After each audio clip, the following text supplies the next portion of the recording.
City of Stevens Point Finance Committee meeting, recorded August 14, 2023.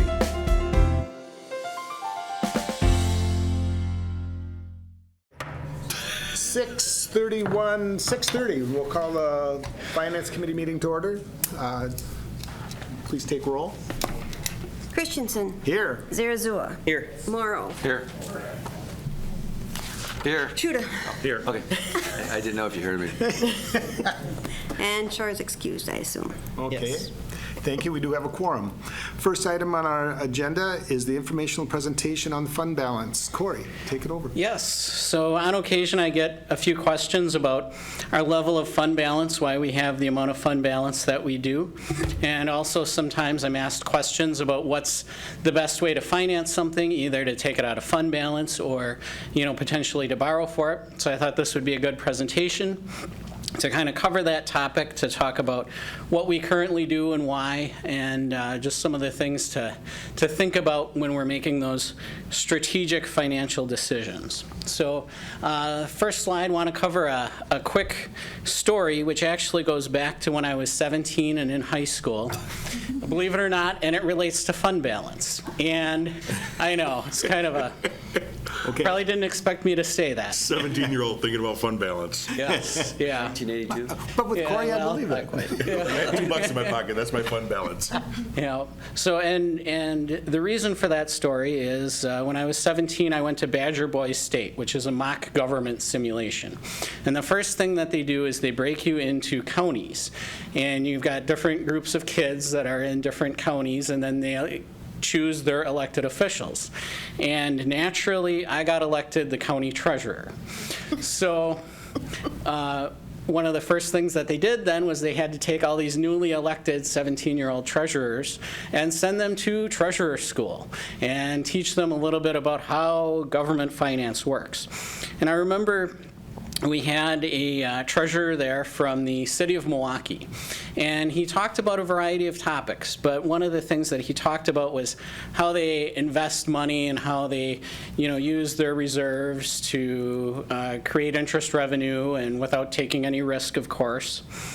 And that all sounded fine and good, using money to make money. And then he continued to talk, and then he mentioned borrowing.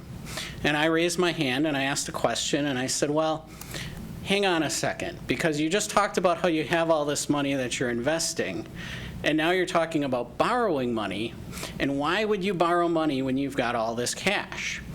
And he looked at me and he said, well, because we can make more money on our investments than the interest rate that it costs for our borrowing. And I didn't really understand how that could be possible. It sounded a little bit too good to be true, so I gave him kind of a confused look back.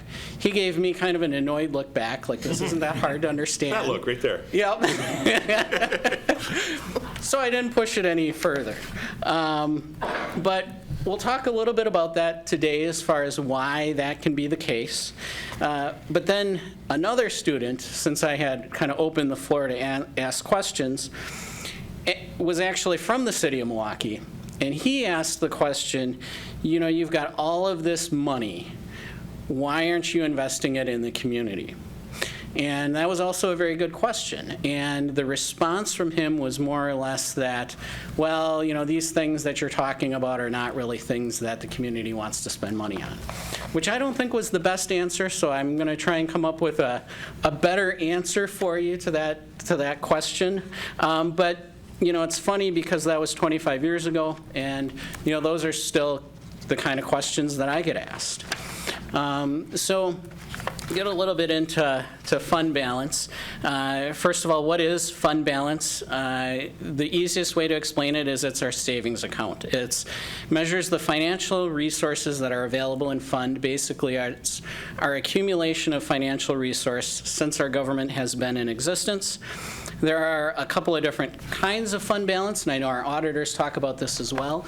The type of fund balance that we talk most about is the fund balance that's available for any purpose, and that's known as unassigned fund balance.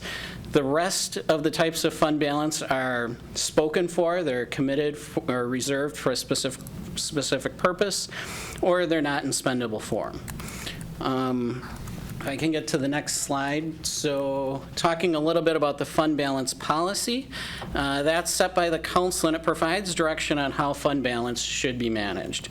So basically the roles here is that the Finance Committee and Common Council sets the fund balance policy, which basically says, okay, Comptroller, Treasurer, this is what we want you to target for fund balance.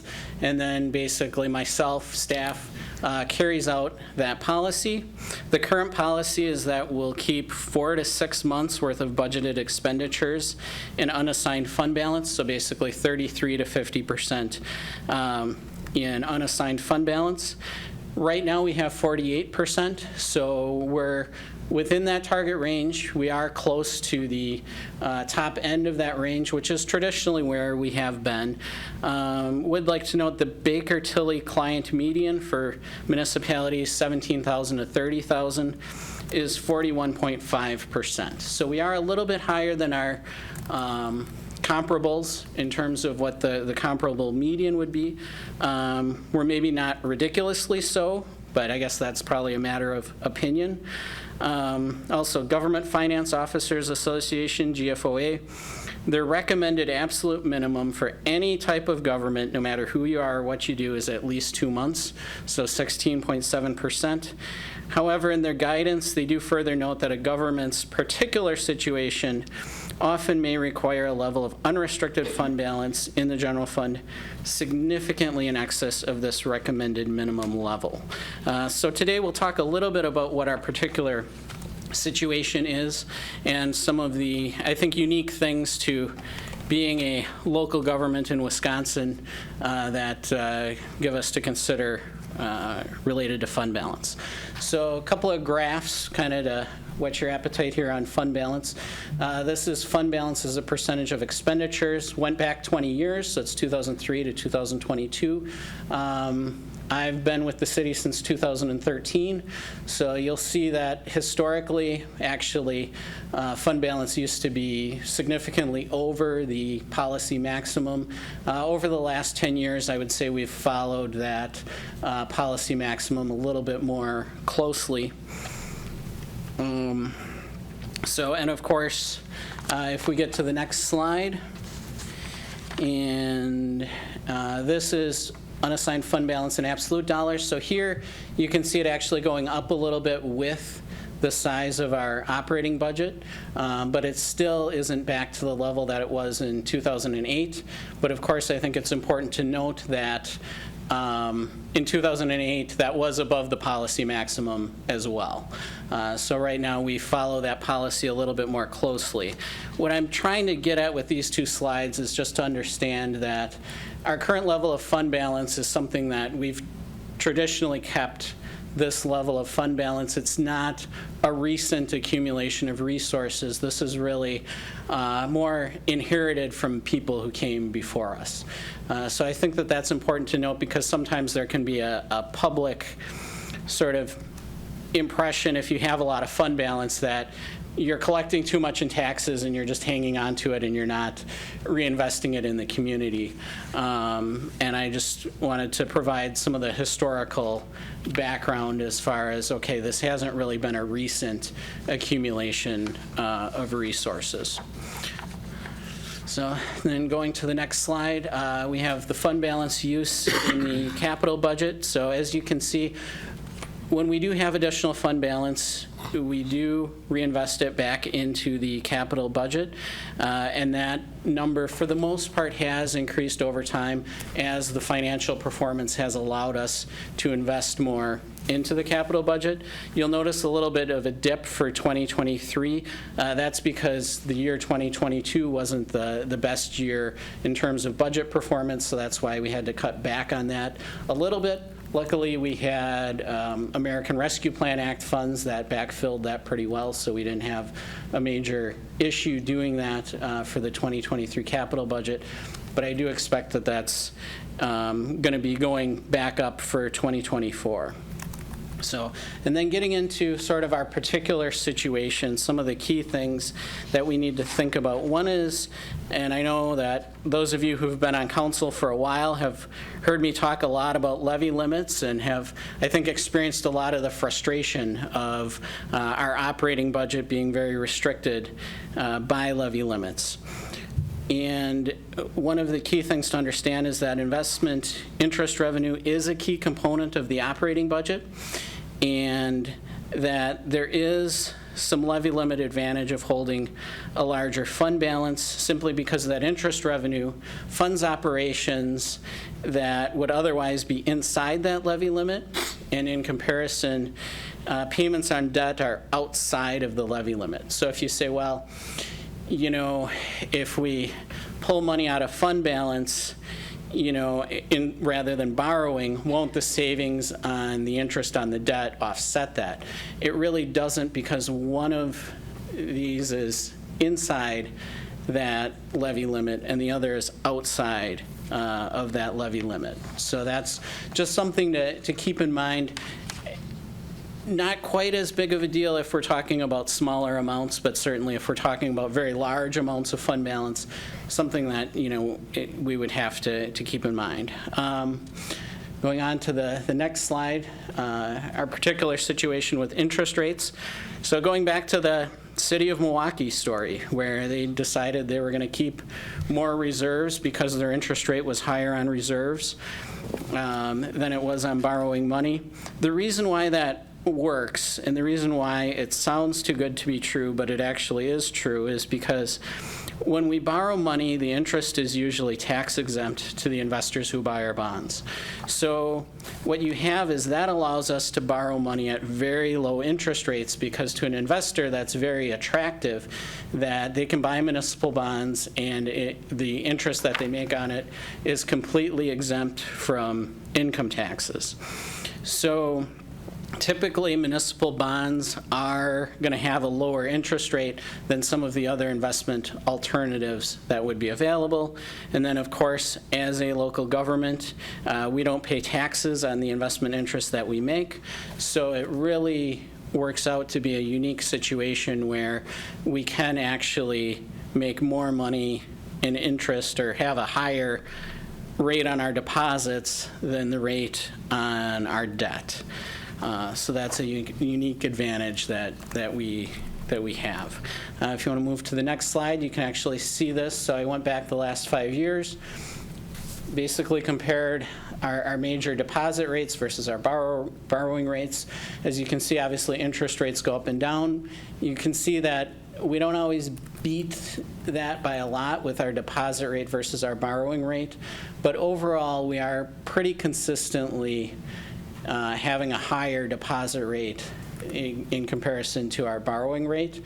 And for 2023, basically, I actually just opened a few certificates for 4.5% and 5.25%, and then at the same time looked at what municipal bonds are being issued for right now for some comparable municipalities, and you're looking at about 3.25% to 3.75%. So as you can see, there's a pretty good difference there, and one of the things that I would note is you would expect that in a higher interest rate environment that spread between deposit rates and borrowing rates would be larger, simply because the value of that tax exemption to the investor is bigger.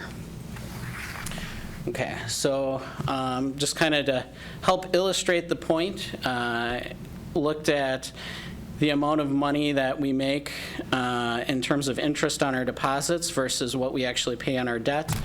Did both 2022 and 2021, and you can see the numbers that the amount of money that we make on our deposits, managing our investment program, does exceed the interest that we're paying on our debt, which is something that I think we can all be very proud of. I think that speaks to the fact that we've managed our debt pretty well in terms of keeping our debt level reasonable, and also that we've maintained a significant fund balance. So that's something that's allowed us to do that, and certainly is very beneficial to the taxpayer, that we can tell them that we're actually, in terms of interest, we're actually making more on our deposits than what we're paying in terms of interest on our debt. So this is the deposit interest revenue from 2011 to 2022. As you can see, it's over time has increased rather substantially.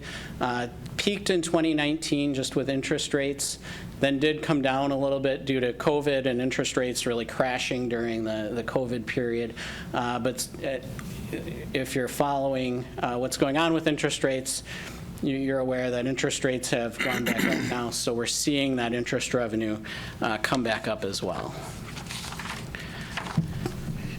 So what does that all mean in terms of the impact of interest revenue, and certainly what does that mean for the operating budget as interest rates are coming back up and we're making more money on interest? Well, for example, in the 2023 budget, we budgeted an additional $125,000 in interest revenue. And as you'll remember from that budget process, we struggled to get to a 3% cost of living adjustment. Say we didn't have that $125,000 in extra interest revenue, everything else being equal, we would have been looking at a cost of living adjustment for our employees of 1.28% instead of 3%. So you can see that certainly the impact of interest revenue is significant. It's definitely a significant part of our operating budget.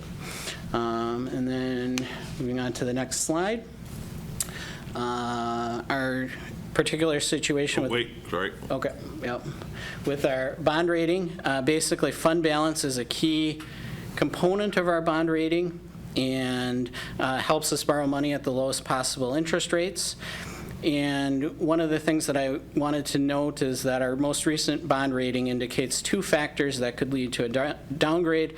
One is sustained narrowing of operating fund balance or liquidity, so basically a drawdown of fund balance. And we've kept that pretty stable, as you could see from the graphs earlier. And then the other one is material growth of debt or pension burdens. And as we know, we do have some large capital projects coming up and some other things that will grow our debt to an extent. So basically, my point here is I hate to check both boxes to both increase debt and reduce fund balance at the same time. And then also, to put into perspective the bond rating and impact of larger numbers, we have more debt than what we have in fund balance in terms of total general obligation debt. So say, for example, we want to borrow or we want to use an additional $1 million for a capital project. Well, that $1 million, as far as an increase on our $34 million of general obligation debt, is about an increase of 2.93%, whereas if we take it out of fund balance, because fund balance is a smaller number, it's only about $13 million, that $1 million is 7.7% instead of 2.93%. So you can see that the same amount of money just moves that metric a lot more when we're talking about fund balance. And then on to the next slide. The other consideration, obviously, is risk management, disaster preparedness. We have a lot of risk exposure. Insurance covers most of our risks, but there are some exclusions that we need to be aware of. So having a large fund balance can help with that in case we would get a claim that's not covered by insurance. And also on occasion we've had some disasters, as far as large wind events, flooding events, and when that happens, the city is really on the front lines of handling that.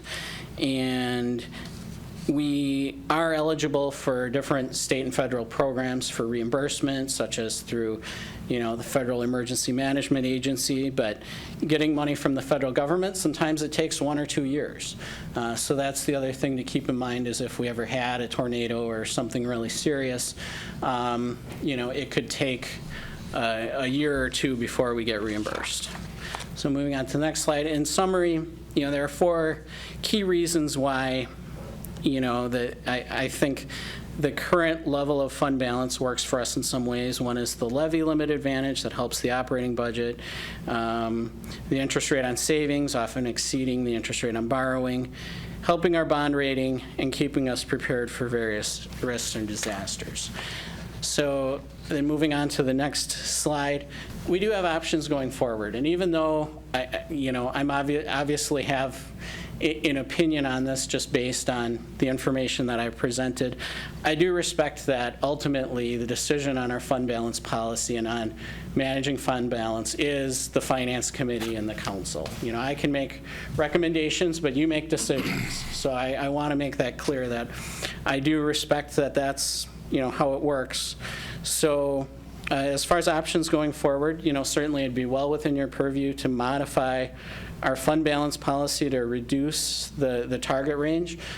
Just be aware that that can impact the operating budget in terms of the interest revenue. We could also modify our fund balance to policy to increase the target range. That could help the operating budget, but the problem is that could hurt the capital budget because right now we are using a lot of our extra fund balance for capital, and we certainly have very significant needs for capital.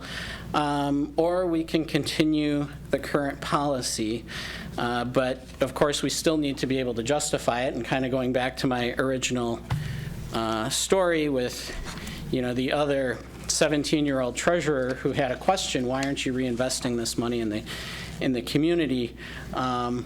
Wanted to put together a concise, basically, what is our justification to the public for keeping a fund balance. And basically the statement that I put together is just that the city has historically kept a significant fund balance, and we invest it well so that we have a revenue stream other than property taxes to fund the critical services that our community needs. And I guess the only other thing that I would note on that is that oftentimes what we really need is not just one-time money, although we have capital needs where it is a need for one-time money, but what we also really need and sometimes are short on is that sustainable operating funding to support something year after year after year. And that's where getting the interest revenue off of fund balance certainly can be very beneficial. So with that, I know that was a lot of information. So I'll take any questions that anyone might have. Any questions on the committee for Corey? I hope I didn't confuse everybody. No? No. And I think it's important to note, too, that Corey's always available, right? Mm-hmm. Getting a full understanding of both our operational and our capital budgets it takes some time, and Corey can explain it very well. So even if a question pops up, because we're going to be dealing with budgets now every single meeting for the next 3-4 months. 4 months. And we're dealing with it internally almost daily. So if you have questions as they come up, feel free to reach out to Corey, or if it's a specific department, reach out to the department. If you want to find out what they get out of those out-of-state travel conferences and educational credits, contact the department head. And that doesn't have to stop tonight, anytime. I guess I'd just like to say, as former school administrator, we dealt with a lot of the same type of struggles and very, very similar techniques. And I will say that my overall impression, I think the city's approach has been very balanced. I think there is a lot of benefit in kind of staying the course we've been doing. I think it's been successful. It's been well implemented. It does provide an alternative revenue stream besides taxing our taxpayers more. And so there is a balance. I think school districts, we're usually right around 42%, and that's pretty, and we had the same recommended, about 18% typically was what they recommended for a minimum. And so, I think we're right in the wheelhouse of what Baker Tilly's found. I don't think we're doing anything out of the ordinary, and it is providing a significant additional revenue source. So I also would like to second what the mayor said too. Corey's does a very good job of explaining things, and he is very accessible. So if you do have questions too, reach out to Corey, and I'm sure he'll be able to help you out with that as well. So thank you. Very well done presentation. Next on our agenda, we have establishing guidelines for the 2024 operating budget. Yes, so and this is a topic that, as you'll remember, we discussed last month, and I had indicated that this month we were going to be looking to make some decisions on kind of 3 key points. The first is prioritizing employee compensation as the use for any budgetary flexibility. As you know, we do have an increase in shared revenue, and we've talked about this internally, and the consensus from city staff is that given workforce shortages, the need to attract and retain qualified employees, and just that competition for workers, our recommendation is to prioritize compensation in the 2024 budget. But again, that's, a recommendation, so we're looking for what the Finance Committee and ultimately Council wants to do, and if you're on board with prioritizing employee compensation, or if you have other ideas for the operating budget. And then the other point is, obviously, we know that the revaluation is occurring, and we've talked about some of the impacts on taxpayers that are going to happen with that revaluation. So the other 2 points relate to that a little bit. The first point is that we have basically 2 years of sort of low net new construction numbers. Luckily for the 2024 budget year, we have shared revenue, but I am concerned about the 2025 budget year, just because we're looking at a net new construction adjustment of about 1 to 1.5% for 2025. For 2024, it's going to be 1.33.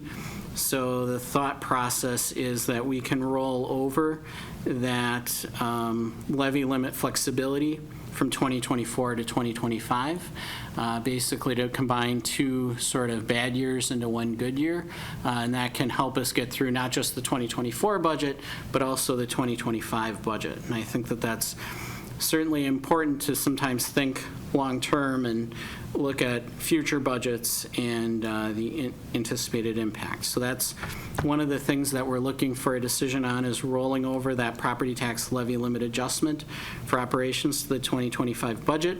Obviously, that does require some discipline on our part to implement that, because there are a lot of needs in the city and a lot of worthy uses for that money. It's just we are also concerned about getting through 2025. And then finally, the last point is whether or not we want to increase the total tax levy for the 2024 budget, or whether we want to hold that flat given the revaluation. We could certainly hold that flat for 1 year. It would definitely be a nice gesture for our taxpayers. Unfortunately, it's not going to take all the pain away from the revaluation. There's still going to be very significant adjustments. So I want people to be aware of that, but it would at least go a long way to showing that we're doing our part. The only thing that I want to make sure that everybody is aware of is, if we do that, then we may have to make up for that to an extent in future years. So I know last month I told you that, right now we're targeting an annual levy increase of 2.5%, and that if we do this, we'd probably have to target about a 3% levy increase every year. Since then, we asked for capital requests from our departments, and those capital requests have come back pretty high. They're experiencing a lot of price pressures in terms of inflationary pressures. The costs of these projects are just going up significantly, and they've really outpaced the size of our capital budget.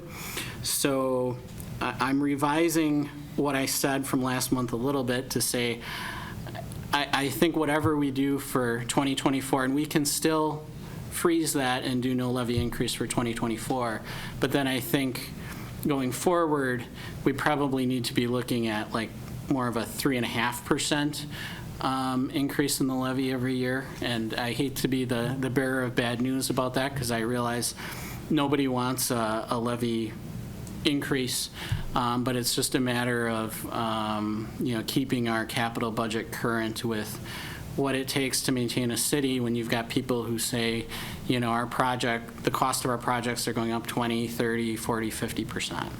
So, And Corey, I think it's important to point out CPI, the cost of living, both last year and this year. Want to share those? sure, yeah. So the cost of living adjustment, the state will basically set what that number is, and that doesn't mean that we have to follow it, but it does set a maximum as far as how much the maximum that we can go, and it also sets a standard.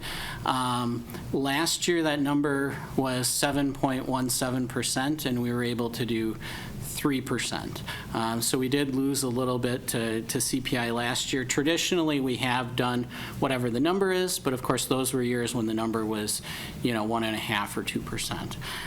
Now for 2024, that CPI number that the state has set is 6.26%, which is just, it's based on the consumer price index, based on inflation. And our hope is, okay, we couldn't do that last year in terms of doing the full cost of living adjustment. We're hoping to do the full cost of living adjustment for the 2024 budget. So, but obviously that's a significant price tag, and that's, you know, definitely going to take a lot. That's going to consume a lot of the money that we have available from shared revenue. Okay. I think, first of all, any general thoughts from anybody on the committee? Otherwise, I think it'd be a good idea. I think Corey's looking for some feedback as far as those three specific items. First one being prioritizing employee compensation as the use for any budgetary flexibility. I know previously we have talked about the increase in shared revenues, and that seems to be kind of a consensus among staff as far as their recommendation. What are the thoughts of the committee? One of the largest costs of any place is our staff. I mean, that's the largest cost of any business, and it's the same thing with government as well. I know with trying to find quality employees is hard. It's hard for the police department, hard for the fire department, hard for the city. I'm a state employee. It's hard for the state as well, because folks have a lot more options to try to find other places that are going to pay more than us. And so sometimes some of the employees that we get may not be the best that we've had, that we could have had in the past. I would be more towards trying to invest in the workforce, really, and as opposed to trying to pass the levy limit. No one likes to tax increase. No one votes for a tax increase. No one wants that. But the hard reality is that everything's gone up. Our costs have gone up. Our staff costs have gone up, just so that we could keep staff. And I think if we would delay the inevitable, and then we have to double down and do it even more the next years, and that's not going to make anyone any happier, really. One thing that I would like to see, with the re-evaluations, see what that's kind of shake out to, and then we can adjust based on how that shakes out. We're pretty close on that one, too.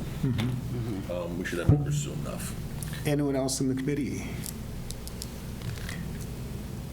My thoughts, and we've already approved the expenditure for the salary study, so we are going to be seeing a good comparison of where we're at compared to other communities, and we are going to have some ground to make up, and I think we know that, so it seems like everybody seems on board with the staff and the salary adjustment being the top priority. The one thing, yeah, I agree with you, nobody likes to vote for a tax increase. The one thing we need to keep in mind, however, is we're only 1 out of 4 taxing entities. With our reassessment, the other 3 portions on their tax bill are going to go up. The city of Stevens Point, our share of their pie will be larger. We will have a larger portion of the tax base for the city, well, I mean, for the county, for the tech school, and for the school district. And so no matter what, even if their total amount of dollars would stay the same, the citizens in Stevens Point will experience an increase. As I look at things, the taxpayer isn't going to separate the different parts of his tax bill. He's going to look at the bottom line and say, oh my God, what happened? We only have control over 1 out of 4 portions of that. I see it,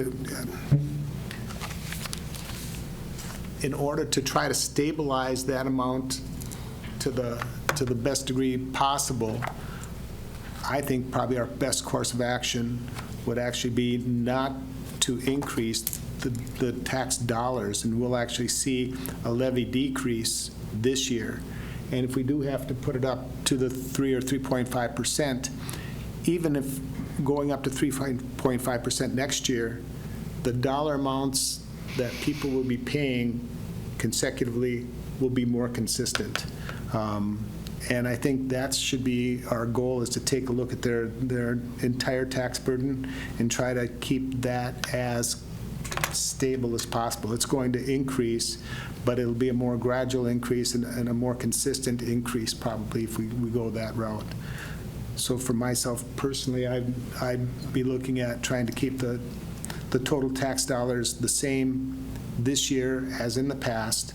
For the city share, their share and the others will go up, but it'll help alleviate some of that pressure on them, at least for 2024. And then we'll have to make our adjustments in years ahead, but it's not going to, the other entities won't, well, depending on what they do, of course, whether they have major projects and major dollar demands because of referendums or whatever. But at least I think that gives us the greatest chance to try to keep things a little more consistent for the taxpayer. And then roll over the increase from 24 to 25 as well, and then that'll help do that, and then utilize our revenue shared revenue dollars. Mr. Honorable Mayor. First of all, I agree with you, right? There's people that are on fixed incomes. We need to be as diligent with their money as we are with ours. So I think all of us are property taxpayers as well. Nobody likes seeing that go up. But in speaking for Corey, with the action, I think it might be easier to take them individually. Yep. Just so it doesn't get too confusing Agreed. for anyone. And I agree with you. I think we're prioritizing the compensation. I was going to give you an update later this week or very early next week. We should have an internal draft of the compensation study, so we'll be talking about that in September. Excellent. So the second item was rolling over that property tax levy limit adjustment for operations to the 2025 budget. I spoke, and you know how my feelings is on it. That's what I was speaking to. What does the rest of the committee feel? That seems to be a wise decision, looking from this angle. Akira? None of it sounds very exciting. I'll say that. No, it's like, pick your poison, I know. But What sad choice can I make here? yeah. Which eye do I want to poke first? Jeez. No. Yeah. But I do think that does make sense. So then the third one, whether or not we want to increase the total tax levy for the 2024 budget. Mr. Chairman, the Comptroller Treasurer is asking for formal action on all three. If you want to do them one at a time, that's fine. If you want to do them all collectively together. If we could, just so that Absolutely. there's no, otherwise sometimes, especially if we get mixed feedback, then it becomes really That's not tough. what I meant. Absolutely. Yeah. All right, does somebody have a motion then on prioritizing the employee compensation as the primary use for any of our budgetary flexibility? I make that motion. I'll second. We have a motion by Morrow and a second by Zarazua. Any other comments from the community?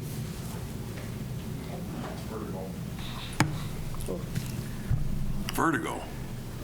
You're not that tall. Oh, I get that too, standing up quick. First of all, Corey, I think that was a very nice presentation. Before I came to the meeting, I was Googling tax levy versus tax rate. That's how much I know about it. But thank you for that. I, as a taxpayer, cannot sit here and understand how you can vote on this revenue or expenditures without knowing real numbers. I mean, you're talking about a wage study that I know is in place and should be done, as you say, shortly. How can we even make a decision about item A, using the extra money, when we don't really know where we're going to be from a total operating budget? It's beyond me. I'll speak to that too, though. That at this point, we're just getting started in the budgeting process. So this is just giving guidelines to the staff of what directions we would like. And so then as the numbers come in, they know they'll be able to take, they have some idea of what the group's wishes are, but I mean, we're not going to be voting on an actual budget, but this will aid them so they don't spend a lot of time going the wrong direction and have to totally redo things. So this is just as guidance. But you are giving them direction as to where you think they can go. I don't know how we can do that when we don't know what our budgetary constraints are. You talk about the COLA, 6.4%, if I recall. Again, as a taxpayer, the taxpayer is going to feel a lot of pain in this city. The preliminary budgeting process starts now. Right. So they need some guidance now, and so we can't wait until those numbers become final, because it's too late in the process. And if I could, Mr. Chairman, Sure. that's exactly what we're talking about. We're talking about concepts. Right. The actual numbers will come out, as I said, over the next 4 months. But we need to know now if the council is going to prioritize compensation. They had already made that decision I'm okay to with prioritize that. the compensation. So we're going to go into the operational budget knowing that we will try and fully fund whatever the compensation study reveals next week. Or a portion of. We don't know that yet, but we're going to ask the council if they want to prioritize compensation or prioritize something else operationally. They've already made the decision to do that study. If we don't fully fund it, and we have the ability to do so, I think that looks pretty poor on us. The other things that we're talking about as we go into, we're working on capital budgets right now, moving into operational budgets. The worksheets will be sent out this week. We need to know if the council is comfortable rolling over that levy capacity next year, or if they want to utilize it this year. We need to know that as we're moving into the budget season. I understand that. And then the last one is, do we want to hold the levy steady? With the revaluation, you said what, about $8.50 down from 11, whatever we are now?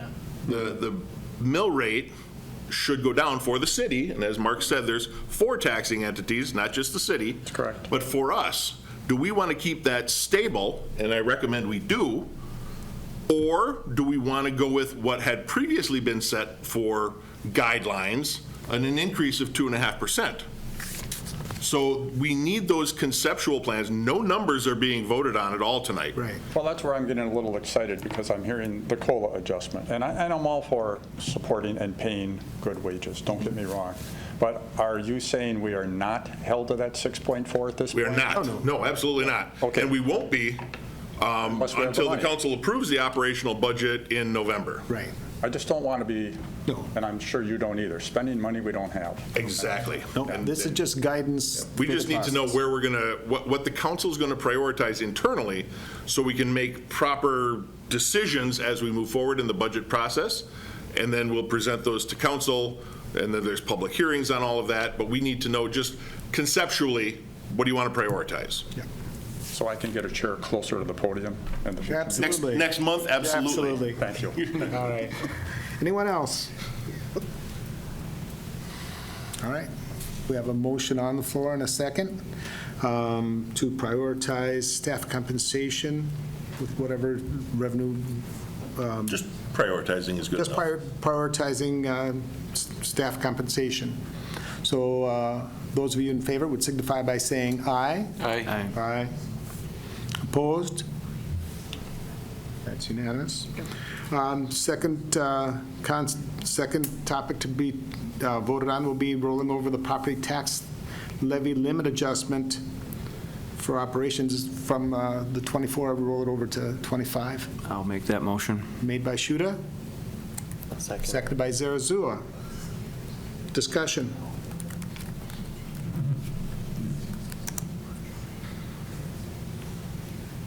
Hearing none. All in favor signify by saying aye. Aye. Aye. And opposed? Okay, that's unanimous as well. And then finally, whether or not we want to increase the total tax levy, and that's the dollar amount, to keep the dollar amount consistent with what it was. Mill rate. The mill rate. Well, no, the mill rate will go down. The mill levy Yeah, you're will right, stay you're the right. same. I'm sorry. Mill rate will go down. Well, it's, yeah, Yeah. we're getting into the Yes, it's just, weeds there, but yes. yes. Right? Yep, Yeah. that's correct. So we will see a decrease in our mill rate, but the total mill levy, the total amount of dollars levied for will stay the same. We will not be experiencing any increase as a result of the reassessment. So that, is there a motion? I make a motion to so move. Okay, motion by Morrow, seconded by Shuda. Any comments, public? I hope with the budget that we're able to do this. Yeah, but this is a concept, as was also said. This is what the council wants to do, but once the numbers come in and we see what's going on, things may also Absolutely. change. Yep, this is our hope, this is what we're aiming for, yes. I think it's also important to note, because most of the directors are here tonight, that we have, this is what, the third year now, with a 0% increase in their operational budgets. So that's significant. And when we talk about being good stewards of that money and using that money where it needs to go, our directors, for every department, have been asked for a 0% increase for the last 3 years. This will be 4 now. Yep. And they're doing it. They're still providing all of those services. Granted, it hurts. It hurts. Last year, we had to cut out things like irrigation, training, scaled back on those things to make that happen, because the cost of everything they do goes up as well. You want to buy a part from Frank's, well, you're not going to be able to do that anymore. But you want to buy a part, that part went up Yes. 10, 20%. You want to buy a piece of equipment, that piece of equipment has gone up 10 or 20%. You want to buy, I don't know, staples, Post-it notes. Every one of those things has gone up over the last 4 years, and your department heads have managed to push through with a 0% increase. So I think it's important to note that they are Good doing an stewards. excellent job with the money that we pay them. Absolutely. And we afford them to operate their departments. And I do think the city has been very wise stewards of the taxpayer dollars, so I totally concur. All right, so we have that motion made and seconded. All those in favor of that motion signify by saying aye. Aye. And opposed? Unanimous as well. Okay. All right. Back up. Wish my computer hadn't died. That then takes us to increasing the fee for bulk item pickup. Who's going to speak to us on that? I believe it was Director Badoon, but I see he's probably in the other room, so I guess I can start it off. But basically, this is a request from the Department of Public Works. One of the services that we offer is bulk item pickup. So if somebody has a couch or a mattress or something that they'd like to have picked up by the city and it doesn't fit in their garbage cart, You were You know, too they slow. You don't can- get to speak now. You snooze, you You want to sit in the lose. other room, that's fine. but they can have that item picked up for a fee. And Director Badoon, if you want to explain a little bit more, I just gave the overview of what the bulk item pickup is. Yes, you did a great job. Yes. So, yeah. So what we're looking at, because right now we charge the same regardless of otherwise what it is. And of course, there's extra, effort, time spent to go pick things up, as well as it, pulls people away. So we feel that there is otherwise value added to otherwise doing that. As well as if we can encourage a few more people to use the drop-off, that means we can use staff, in other areas where we do need them as well. So kind of a double-edged sword there to try to recoup some of the time that the city spends, there, as well as to try to just encourage maybe more drop-off use, which is much more efficient for us. Okay. Any comments by the committee? Motion to approve would be in order. So moved. Moved by Morrow, second. Second. Second by Zarazua. Any other comments? If not, we'll take a vote. All those in favor signify by saying aye. Aye. Opposed would be no. That passes unanimously. We then have approval of funding for a solar power system at Saramer or Emerson Park. Dr. Kramer.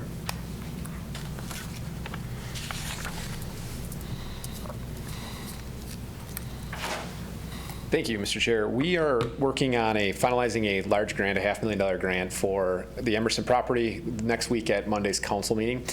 The design, the preliminary layout, and conceptual plan for that open-air pavilion in Emerson Park, as it's known today, includes a flat pitched roof that faces to the south with no impediments in terms of trees or shade. So working with the Friends of Emerson Park and everyone that's involved, we thought this was a great opportunity to bring solar to our park system. So what you have in the packet tonight is the first renewable energy opportunity for our park system. There was 3 options that was laid out by I'm sorry, I'm going to get it wrong here, Northwind Solar out of Amherst. Ultimately, because of the size of the shelter and the accessory lighting there, all 3 options will take care of the energy consumption. However, the monthly meter fee is really where there's a difference between the 3.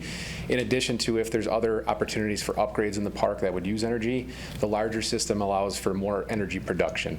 So not getting into the weeds of it, we sent the things from Mead Park's pavilion because it's the most similar that we have. They compared it, and they ultimately said, City, what would you like? Comptroller Laddick and I went through the review with them. We recommend, because of the rebates that the federal government is offering and the focus on energy, we're basically able to put in that completely green, zero energy consumption, basically not relying on the grid at all, for the cost of what it would normally cost us for the smallest system if we didn't have the rebates. So we're respectfully asking permission and funding authority to install the 9 kW system, and this would be done next year in the spring after the building construction would be completed, provided that next week's action does go forward. Okay, Mr. Mayor. It's also important to note that we do have a fund set up that the council has already authorized for projects like this. So other than utilizing the fund that you already approved, there's no additional impact to the budget to fund this. This is a great project. Yeah, it's fantastic. I also love the fact that it's going to be so visible and just be another example for the public to see how the city supports those type of efforts. So, motion to approve that solar project would be in order. Move to approve. Moved by Zarazua. Is there a second? Second by Shuda.